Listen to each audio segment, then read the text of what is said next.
जी। राधे राधे महाराज जी। महाराज जी, सबसे उत्तम मंत्र कौन सा है जो सभी उच्चारण कर सकते हैं? नाम भगवान का, और वो अनंत है। भगवान के नाम अनंत है, जिसमें किसी भी तरह का कोई विधि निषेध नहीं है। अपवित्र पवित्रो वा सर्वावस्थांगतो पिवा यह स्मरेत पुंडरीकाक्षम सवायाभ्यंतरा शुचि। वो वाह और अभ्यंतर से परम पवित्र रहता है, और इसमें सबका अधिकार है।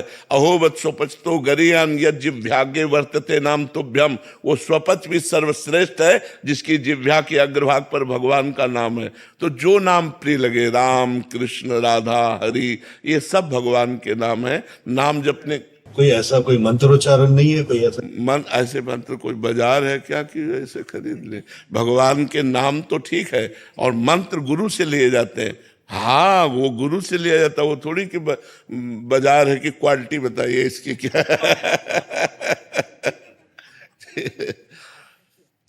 राकेश त्रिपाठी जी, वाराणसी से। जी राधा वल्लभ शेरवंश महाराज जी, आपके चरणों में कोटि कोटि प्रणाम। महाराज जी, मोक्ष की अवधारणा या सिद्धांत क्या है महाराज जी?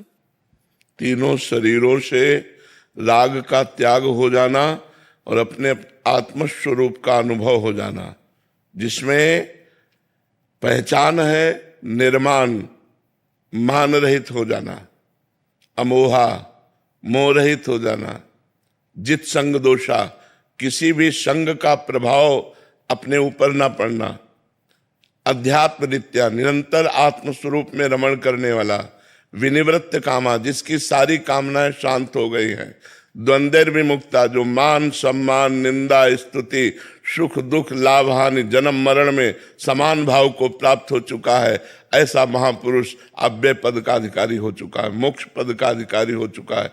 जो तीनों शरीरों के राग का त्यागी और इन लक्षणों से युक्त है, वो मुक्त महापुरुष है। और जो मुक्त होना चाहता है, उसे इन लक्षणों को धारण करना पड़ेगा साधना के द्वारा। बिना इन लक्षणों को धारण किए वो मोक्ष पद का अधिकारी नहीं हो सकता। ब्रजेश पांडे जी। राधे राधे महाराज जी। महाराज जी, भगवान अपने भक्त की हर आवश्यकता सुख दुख के बारे में जानते हैं, फिर हम भक्त मंदिर जाकर उन्हें अपने दुख बताने या उनसे कुछ मांगने क्यों मांगते हैं महाराज जी? आपको इतना ज्ञान है भगवान सर्वत्र है, भगवान कण कण में है, ऐसा अनुभव है? नहीं है। नहीं, प्रश्न क्यों उठा? लोग जाते हैं तो क्या उनमें भगवान तुमने नहीं देखा? अगर कण कण में भगवान का अनुभव है तो जो लोग जाते हैं तो तुमने उनमें दोष देखा ना? तुम भगवान कहाँ देख रहे हो? अगर उनमें भी भगवान देख रहे हो तो प्रश्न कैसा? इसका मतलब अभी आपको अनुभव नहीं है। जब खुद को अनुभव हो जाएगा कि भगवान सर्वज्ञ है और भगवान सर्वत्र है, तो प्रश्न ही खत्म हो जाएगा। प्रश्न क्यों उठा? क्योंकि अज्ञानी हो इसलिए उठा। तो खुद का अनुभव अपने को देखो। अगर कोई भगवान को मंदिर में मानता है तो मानता तो है कि हाँ भगवान है, वो मानना शुरू किया है तो धीरे धीरे सिय राम में सब जग जानी वो अनुभव कर लेगा। लेकिन आप तो दोष दर्शन कर रहे हैं, आप उसमें भगवान ना देखकर दोष दर्शन कर रहे हैं। आप में सबसे बड़ी कमी है। बुरा जो देखन मैं चला, बुरा ने मिलिया कोय, जो दिल खोजो आपनो तो हमसो बिरान हो। हमारी स्थिति नहीं भागवती। अगर भागवती की स्थिति है तो प्रश्न क्यों? आप हमारी बात समझ पा रहे हैं आप? क्योंकि यहां अध्यात्म की शुद्ध चर्चा होती है। प्रश्न क्यों? प्रश्न है, इसका मतलब ज्ञान है। आप उनमें लोग देख रहे, भगवान नहीं देख रहे, तो आप क्या देख रहे? वो तो मंदिर में भगवान देख रहे, तुमको उनमें भगवान देखना चाहिए। अगर उनमें भगवान देख रहे तो प्रश्न कैसा? जाना चाहिए, मंदिर जरूर जाना चाहिए। भगवान सर्वत्र है, लेकिन श्री विग्रह के रूप में अर्चावतार से विराजमान है, जरूर जाना चाहिए, प्रणाम करना चाहिए, पूजा करनी चाहिए, नमस्कार करना चाहिए, आवश्यकता हो तो मांगना चाहिए। वो पिता है, हम किससे मांगेंगे? वो सर्वलोक महेश्वर है, दाता है, हम उन्हीं से तो मांगेंगे। तो करना चाहिए। आप हमारी बात समझो, दोष दर्शन मत करो किसी पर। दीपिका जी, अयोध्या जी। राधे राधे महाराज जी। महाराज जी, मैंने कथा के माध्यम से जाना कि श्री राधा रानी ने उद्धव जी से कहा था कि प्रेम विरह में पीड़ा नहीं, वो आनंद होता है, और प्रेमी मुक्ति नहीं चाहता। तो क्या प्रिया प्रीतम को भजने वाला भक्त प्रेमी को भी मुक्ति की इच्छा नहीं रखनी चाहिए? होती ही नहीं है, रखनी क्या चाहिए? दीयमानम न ग्रहणंति विना मत सेवनम जना। प्यार में मोक्ष नहीं चाहा जाता। ये तो प्रभु से प्यार की बात करें, उसका उदाहरण संसार में ले लो। यदि आपको किसी से प्यार है या कोई आपको प्यार करता है, उससे कहा जाए कि आपसे दूर रख करके इतना बड़ा पद दिया जाएगा पर आप जीवन में कभी मिल नहीं सकते, तो क्या वो ये स्वीकार करेगा? वो कहेगा मैं मेहनत करके खा लूंगा, मुझे पद नहीं चाहिए, पर मैं आपसे दूर नहीं रह सकता। अगर प्यार यहाँ लोकवत है तो वो लोकवत त्यागने में उसको कितना कष्ट होता है। फिर वो तो परमेश्वर से प्यार है, परमात्मा से प्यार है, वो परमात्मा में डूबना नहीं चाहता, वो परमात्मा की सेवा, उनका नाम जप, उनका दुलार, उनका प्यार पाना चाहता है। परमात्मा नहीं होकर डूबना चाहता कि मैं परमात्मा बनकर परमात्मा में एक हो जाऊं। मोक्ष का मतलब होता है तरंग समुद्र में लीन हो गई, उसका अस्तित्व ही खत्म हो गया। भक्त ऐसा नहीं चाहता, वो चाहता मैं आपको देखूं, मैं आपके गुण गाऊं, मैं आपकी सेवा में रहूं, मैं आपके समीप रहूं। इसीलिए भक्त कभी मोक्ष नहीं चाहता है। अजय पांडे जी प्रयागराज से। श्री हरिवंश महाराज जी। राधे राधे महाराज जी। महाराज जी, प्रसन्नता का मार्ग क्या है? भगवान का चिंतन। ब्रह्मभूता प्रसन्नात्मा न शोचति न कांक्षति समः सर्वेषु भूतेषु मद भक्तिम लभते पराम। यदि भगवान की भक्ति की जाए, निरंतर नाम जप किया जाए, भगवान की लीला कथा सुनी जाए, भगवान की आराधना की जाए, तो प्रसन्नता प्राप्त हो जाए। रुपया पैसा घर मकान से हर्ष प्राप्त होता है, और हर्ष का द्वंद्व है शोक, उससे शोक की प्राप्ति होती है। लेकिन प्रसन्नता अखंड है, ये भगवान का स्वरूप है। तो ब्रह्मभूता प्रसन्नात्मा, जो ब्रह्म में अपने चित्त को जोड़े हुए अनुभूत है, वो प्रसन्नात्मा होता है। हर समय अखंड प्रसन्नता रहती है। तो ब्रह्मभूत होने के लिए भगवान का भजन करे, भगवान की लीला कथा सुने, जो कर्म करे वो भगवान को समर्पित करे। तो कर्म समर्पण, नाम जप, भगवान की लीला कथा श्रवण से प्रसन्नता धीरे धीरे प्राप्त होने लगेगी। जैसे जैसे पाप नष्ट होगा वैसे वैसे हृदय आनंद से भरने लगेगा। आनंद ही प्रसन्नता है। संसारिक पुरुष जो रुपया पैसा मकान पद प्रतिष्ठा मिलने पर आनंदित होता है, वो हर्ष होता है। वो चला गया तो शोकित हो गया, क्योंकि नाशवान पद है, नाशवान रुपया है, नाशवान शरीर है, नाशवान मित्र है। तो यहाँ कहाँ प्रसन्नता है? प्रसन्नता श्री भगवान में है। सपना बनर्जी दिल्ली से। राधे राधे महाराज जी। महाराज जी, आपके चरणों में कोटि कोटि प्रणाम। महाराज जी, जब श्री कृष्ण जी स्वयं परमेश्वर हैं, तीनों लोगों के स्वामी हैं, तो फिर कंस और कौरव उनसे लड़ने की हिम्मत कैसे कर पाए? उन्हें नहीं पता था कि वे भगवान। जब हमें खेल दिखाना होगा ना, तो हमको अपने साथियों को ही चयन करना होगा। समझ रहे हैं? ये रावण, कुंभकर्ण, हिरण्यकश्यप, हिरणाक्ष, ये कोई और नहीं है। शिशुपाल, दंत्रवक्र, ये कोई और नहीं है। ये भगवान के सब पार्षद हैं। जब लीला करनी है नाटक मंच में, तो एक लीला में एक विरोधी का रोल कर रहा है और एक अनुकूल रोल कर रहा है। फिल्म तो तभी अच्छी लगती है जब जितना टॉप का हीरो हो उतने टॉप का विलेन हो। विलेन तो कहते हैं, विलेन खलनायक नहीं, जितना टॉप का हीरो हो उतने टॉप का खलनायक हो, तब तो बढ़िया लगता ही नहीं लगता। बोले इसमें कौन? बोले हम। अरे बोले क्योंकि कलाकार बढ़िया ना। तो भगवान जब लीला करते हैं तो कलाकार बढ़िया चयन करते हैं। तो एक विरोधी कलाकार है और एक अनुकूल है। तो भगवान की ये लीला है। नहीं, जब आप कथा सुनने जाती है तो क्या सुनते? भगवान की लीला कथा सुन रहे हैं। भगवान की लीला है। तो भगवान के लिए किसी को मारने के लिए अवतार लेने की जरूरत थोड़ी है। उन्हीं के संकल्प से तो वो बलशाली बना है, उन्हीं के बल से तो पावरवान बना है। तो अपना बल दे करके आप स्वयं खेलते हैं उसके साथ। इसमें कोई आश्चर्य की बात नहीं है कि जैसे कंस है और रावण है, कुंभकर्ण है, या हिरण्याकश्यप या हिरणाक्ष है, ये सब भगवान के बल से ही बलवान है। भगवान ही सब बलों के बल है। भगवान ही अपना बल देकर और आप उनसे खेल खेलते हैं। बकाया भगवान के समान कोई है नहीं, और भगवान को किसी के मारने के लिए अवतार लेने की जरूरत नहीं, लेकिन अवतार लेकर लीला करते हैं, हम गायन करके परम पद को जाते हैं। भगवान अवतार लेते हैं, अगर अवतार ना लिए होते और लीला ना होती तो हम कैसे लीला गायन करते, कैसे लीला श्रवण करते, कैसे हमारी भगवान में रुचि होती? क्योंकि भगवान प्रगट में तो दिखाई नहीं दे रहे, तो प्रगट में उनकी लीला कथा ही है कि भगवान देव की वसुदेव के यहाँ जन्मे, भगवान ऐसा किया, भगवान। तो हम सुन सुन करके भगवान में अपने चित्त को लगा करके और हम परम पद को प्राप्त होते हैं। भगवान की लीला कथा सुनने मात्र से जीव का कल्याण हो जाता है। तो इसलिए भगवान अवतार लेकर लीला किए, नहीं भगवान को मारने के लिए क्या देर लगनी? कंस का दिल फेल कर देते, दिल फेल कर देते। जिस समय वो देवकी जी के केस पकड़ करके मारने के लिए उद्यत था, उसी समय दिल फेल कर देते, हृदय फेल कर देते, खत्म हो गया। लेकिन भगवान ऐसा नहीं करते, भगवान उसको और पावर देते हैं और बल देते हैं, और फिर अपने बल का दर्शन कराकर उसका मर्दन कर देते हैं। तो हम लोग जय जयकार करते हैं उनकी। एक उनका खेल है, एक उनकी क्रीड़ा है, बकाया दो नहीं है। जय विजय ही तो कुंभकर्ण और रावण बनते हैं, शिशुपाल और दंतवक्त बनते हैं। जय विजय ही हिरण्यकश्यप और हिरणाक्ष बनते हैं। ये भगवान के पार्षद ही तो है, दिव्य पार्षद है भगवान के। तो भगवान की ये मंगलमयी लीला है जो भगवान करके हमें गाने और सुनने का सौभाग्य देते हैं, बकाया उनके लिए कुछ नहीं है। एक संकल्प मात्र से अनंत ब्रह्मांडों का सृजन हो जाता है। ब्रह्मांड जो है 7 लोक ऊपर के 7 नीचे के मिला के एक ब्रह्मांड है।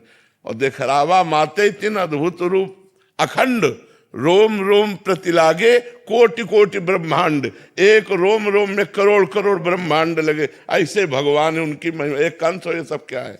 ऐसे है जैसे चींटी को मसल दो, भगवान के लिए ऐसे है। तो लड़ते हुए दिखाई दे रहे, भागते हुए दिखाई दे रहे, रण छोड़ भगवान भी तो बने।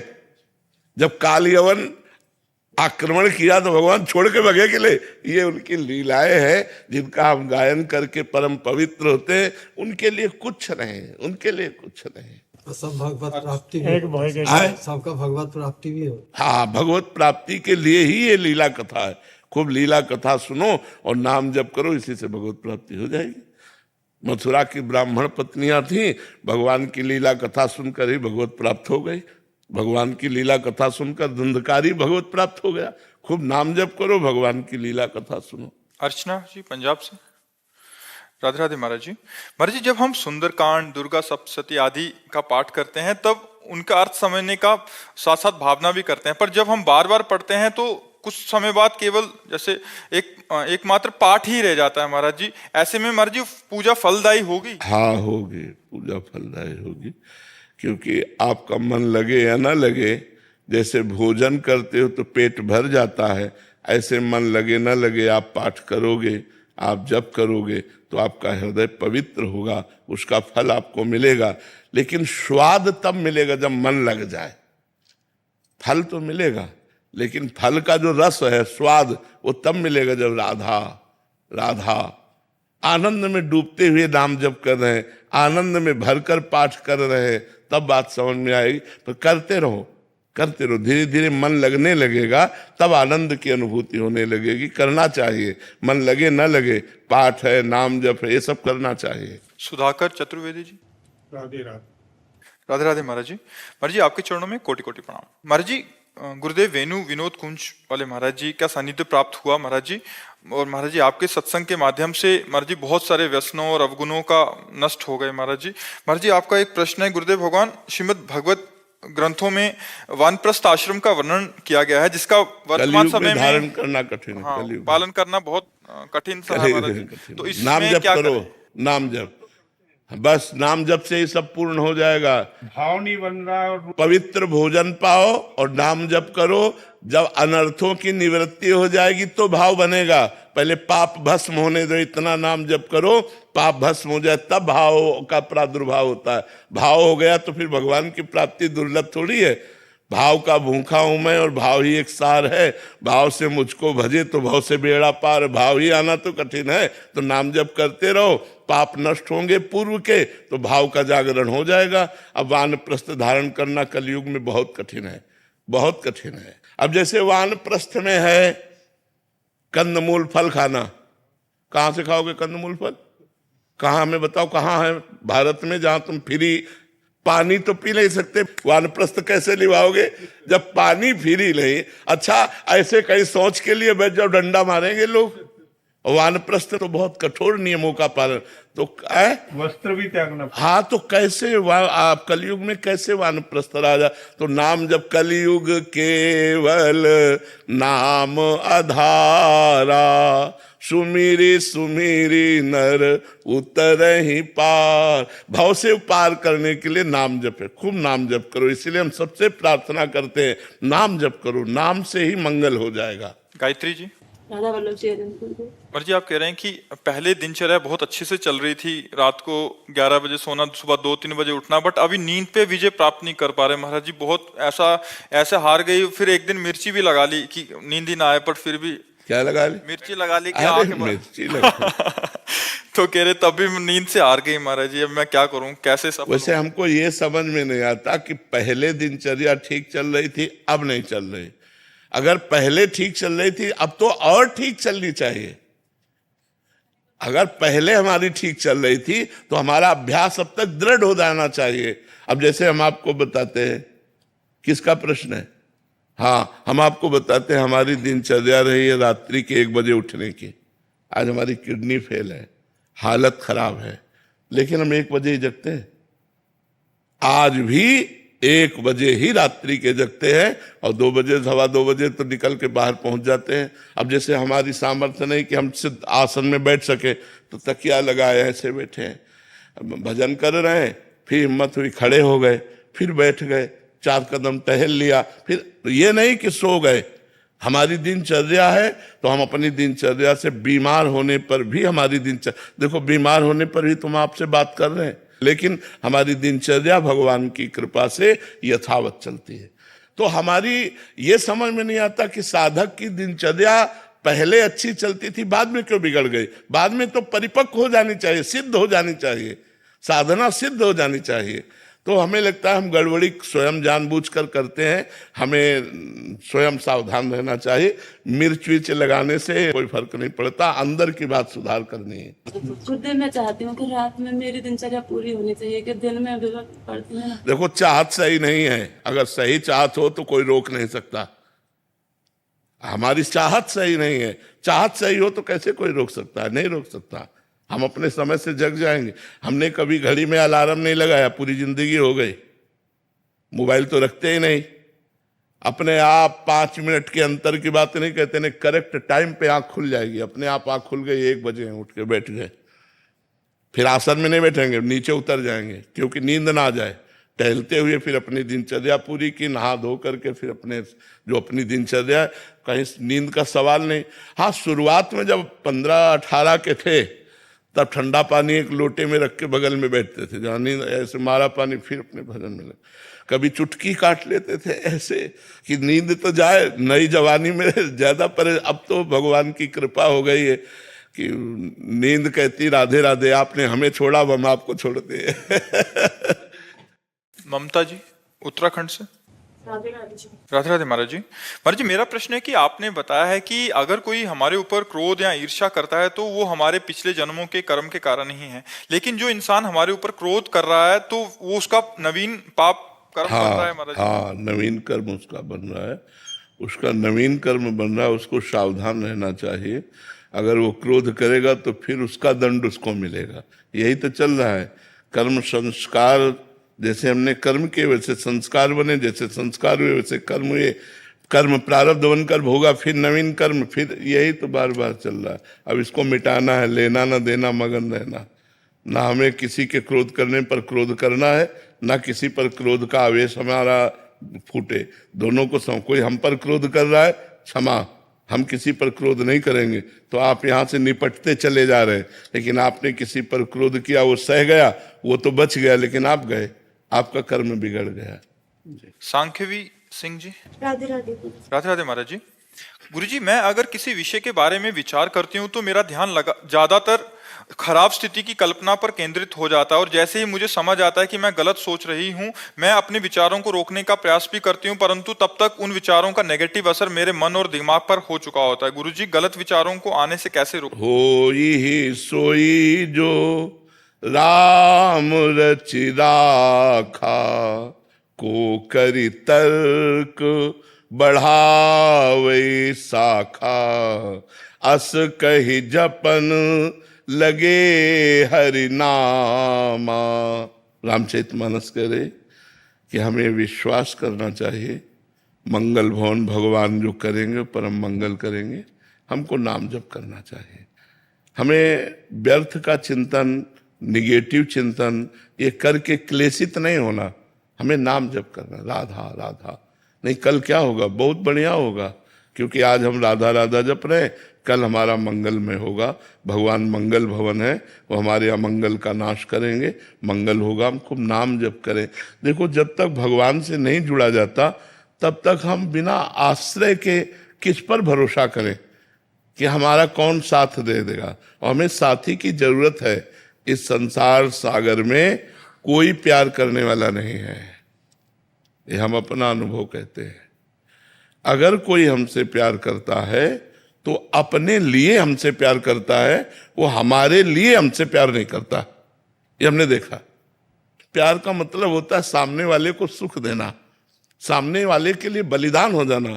लेकिन यहाँ प्यार मांगा जाता है सामने वाला हमारे लिए बलिदान हो, सामने वाला हमारी कामनाओं की पूर्ति करे। तो प्यार कहाँ है? वहां तो स्वार्थ की पूर्ति है। प्यार तो इसीलिए हम कहते हैं प्यार तो सिर्फ भगवान। और हमें कोई चाहिए, देखो हम सबके हृदय में एक मांग है कि कोई मेरा प्यारा होना चाहिए जो मुझे प्यार करे। तो वो केवल भगवान मुझे मिले और तो कोई मिला नहीं। इसीलिए बचपन से भगवान से प्यार हुआ है और किसी से ले, क्योंकि भगवान ही एक ऐसे हैं अहेतुकी कृपालु, स्वार्थ रहित जग जुग उपकारी, तुम तुम्हार सेवक असुरारी। आप और आपके भक्त ये दो ही ऐसे हैं जो अहेतुकी प्यार करते हैं, स्वार्थ रहित प्यार करते हैं। नहीं, हर जगह स्वार्थ पाया जाता है। खुला स्वार्थ को हम प्यार का लेबल लगाकर बेच रहे, बकाया नहीं मैं तुमसे प्यार करता हूं, तुम ये जनाने की जरूरत क्या है? प्यार करते हो तो अंदर का विषय कहने की जरूरत, कहे इसलिए रहे कि तुम हमारी बात मानो, तुम हमारे अनुसार चलो, तुम हमें सुख दो। ये स्वार्थ है, ये वासना की पूर्ति ना कि प्यार है। तो हमें लगता है हम भगवान का आश्रय लें तो हमारा जो ओवर थिंकिंग है, जो व्यर्थ का चिंतन है, वो रुक जाएगा। कि जो करना है भगवान करेंगे, भगवान मंगल भवन है, और हम नाम जप करें तो हमारा मंगल हो सकता है।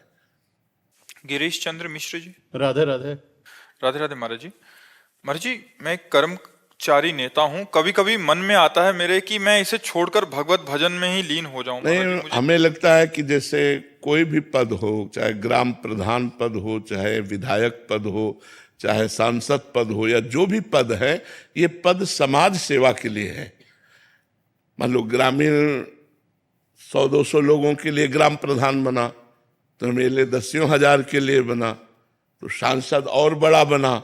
तो जो भगवान हमको इस संसार में पद देते हैं, यदि हम उस पद के अनुसार सही ढंग से समाज सेवा करें और नाम जप करें तो हमें अलग से भक्ति करने की जरूरत नहीं है, वही भक्ति हो जाएगी। समाज सेवा सबसे बड़ी भक्ति है। आज हम क्या कर रहे हैं? बचपन से बाबा जी बनने के बाद हमको लौट के समाज सेवा में ही आना पड़ा। समाज से भगे थे और आज जीवन की पूर्ति समाज में ही होने जा रही है, क्योंकि बिना समाज की सेवा किए पूर्णता नहीं है। इस समाज का अन्न खाया, इस समाज से वस्त्र पहना, इस समाज में आज जी रहे हैं, तो इस समाज के लिए कुछ करो। अगर समाज के लिए नहीं करोगे तो ऋणी होकर जाओगे यहां से।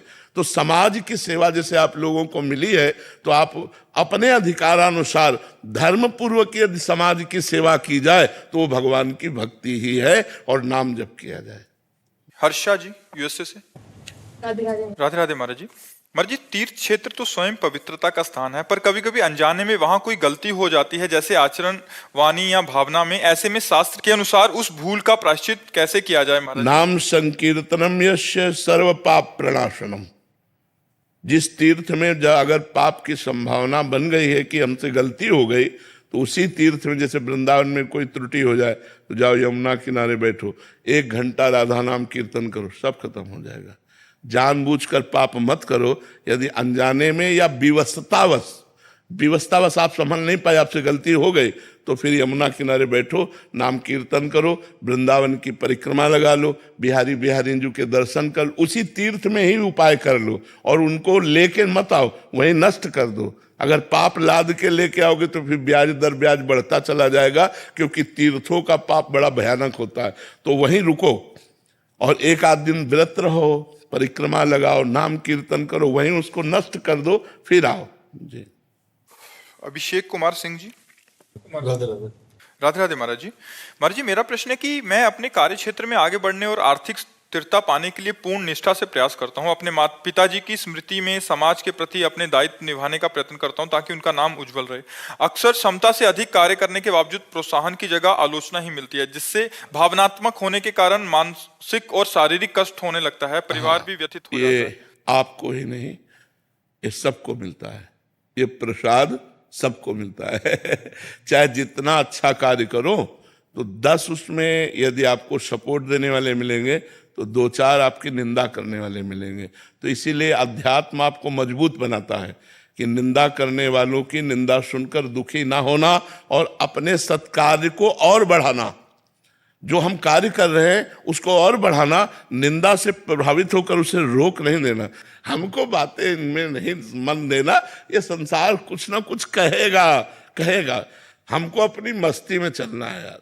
जो कोई बोले बोलने दो, अपना गलत नहीं करना, अपने को सबका सम्मान करना, सबको आदर देना है।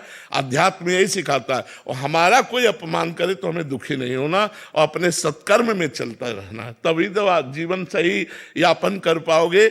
अगर ये विचार रखोगे कि हमको सब लोग सपोर्ट करें तो सब लोग सपोर्ट नहीं करेंगे। गुरुजी, सपोर्ट नहीं चाहिए, पर मन में जो कष्ट होता है उसकी अध्यात्म से हटाओ, नाम जप करो, विवेक के द्वारा, विचार के द्वारा उसको काट दो और नाम जप करो, हृदय में आनंद रहेगा। शक्ति जी, माता जी हरिद्वार से, माता जी संत महात्मा जी का। महाराज जी, आंतरिक साधना की रुकावट सी बनी हुई है महाराज जी, इसे कैसे दूर? या तो वैष्णव अपराध हो गया कोई, और या फिर खान पान में गड़बड़ी है, 2 चीजों में देख लो। नहीं, आंतरिक साधना में कोई फर्क नहीं पड़ता बाहरी व्यवहार से। या तो किसी संत के प्रति अपराध बन गया है, चाहे वो मानसिक हो, चाहे वो वाचिक हो, चाहे शारीरिक हो, तो आपका भजन रुक जाएगा। या अशुद्ध भोजन हो गया तो भजन में गड़बड़ी हो जाएगी। अन्यथा भजन आंतरिक चलता रहता है, क्रियाएं भले सांसारिक हों, उनमें कोई परिवर्तन नहीं होता। आप हमारी बात समझ रहे हैं? आप किसी वैष्णव के प्रति, अगर संत के प्रति लघुभाव हो जाएगा तो हमारे भजन में रुकावट आ जाएगी। इसलिए हम मन से पूरे विश्व के जाने अनजाने में किसी संत से हमारा अपराध बना हो तो हमें क्षमा मांगनी चाहिए कि हे संत भगवान, जो हमारे जाने अनजाने में गलती बन जाए उसे क्षमा करो, तो भजन फिर चलने लगेगा। और भोजन पवित्र होना चाहिए। आश्रम में लहसुन प्याज नहीं चलता। हाँ ठीक है, लहसुन प्याज ही केवल भोजन का दोष नहीं है, भोजन का दोष धन भी है। किस धन से भोजन आया है, जिस धन से भोजन आया है उसका प्रभाव हमारे ऊपर पड़ेगा। भले वो सात्विक मूंग की दाल और रोटी हो, लेकिन वो धन अशुद्ध प्रकृति से कमाया गया है, पाप कर्म से कमाया गया है और मुझे दिया गया है, तो मेरी बुद्धि पर उसका फर्क पड़ जाएगा, उसको बुद्धि भ्रष्ट हो जाएगी। भीष्म पितामह जी, द्रौपदी जी, युधिष्ठिर जी और सब है सैया पर पड़े हुए हैं, जो बाणों की सैया पर, तो उनसे प्रश्न युधिष्ठिर जी कर रहे हैं, तो सटीक उत्तर दे रहे, तो द्रौपदी जी हंस पड़े। तो भीष्म जी ने कहा, बेटा हंसे क्यों, उपदेश कोई हंसने वाला तो है नहीं। तो उनका इसलिए हंस रहे कि बहुत ज्ञान की बातें कर रहे हो इस समय, और उस समय ये ज्ञान तुम्हारा कहाँ गया था जब सभा में मुझे निर्वस्त्र किया जा रहा था और मैं चीख चीख के कह रही थी क्या ये धर्म है। तो आप जैसे धर्मात्मा पुरुष की बोलती बंद थी, क्यों नहीं बोले उस समय, और इस समय आप बोले हो। तब भीष्म जी मुस्कुरा दिए और बोले, बेटा उस समय पापी दुर्योधन का अन्न खा रहा था, 6 महीना बाणों की सैया पर पड़ा, सारा रक्त निकल गया, और भीषण कष्ट से, तो वो पाप नष्ट हो गया। अब मेरी बुद्धि पवित्र है, अब जो पूछोगे बिल्कुल धर्म संज्ञक उत्तर होगा। उस समय मैं नहीं बोल पाया क्योंकि पापी दुर्योधन का अन्न खाए हुए थे। अन्न का बड़ा प्रभाव होता है जी। किसी ऐसे व्यक्ति का धन अगर आश्रम में भी आ जाता है तो जो मतलब गलत तरीके से है बट वो दे रहा है, तो उसका भी प्रभाव पड़ेगा। हम तो मतलब इतना तक महापुरुषों से सुने हुए हैं कि एक बार एक संतों की मंडली ग्राम से निकली तो एक धनी मानी ने निमंत्रण दिया, सब संतों ने प्रसाद पाया और सुबह एक दूसरे की तरफ देखते हुए कहा कि आज तो हमारा संयम नष्ट हो गया। दूसरे ने कहा हमारा भी नष्ट हो गया, तीसरे ने कहा हमारा भी नष्ट हो गया। तो जो मुखिया थे उस संत मंडली के, उन्होंने कहा ऐसा कैसे हो सकता है, अन्न दोष से हो सकता है। तो उसको बुलाया जिसने पवाया था, तो उसने बताया कि हमारे संतान नहीं है, हम कामना से युक्त होकर के आपको पाए, तो सबका ब्रह्मचर्य नष्ट हुआ। मतलब भोजन का इतना बड़ा प्रभाव है कि धन भी पवित्र है, लेकिन आपकी कामना बनाते समय किस भाव में, वो उसका प्रभाव होता है। तो हम लोगों को ये देखना है कि थोड़ा हमारा जो लेने का ढंग है, अब जैसे अपने यहाँ है तो बिल्कुल भगवान के आश्रित है।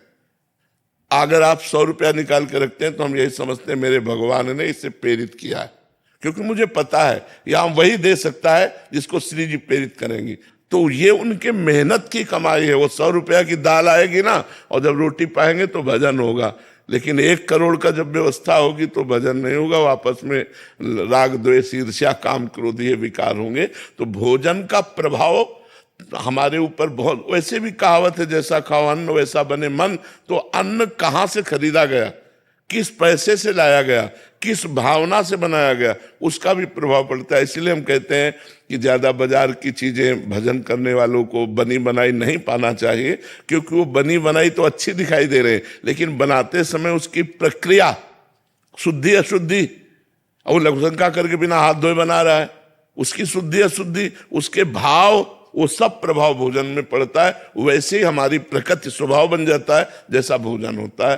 तो हमें 2 जगह देखना चाहिए यदि हमारा आंतरिक भजन रुके, किसी वैष्णव का अपराध या भोजन। भोजन शुद्ध और समस्त वैष्णव के प्रति नमन बुद्धि, तो खूब भजन डट के होगा।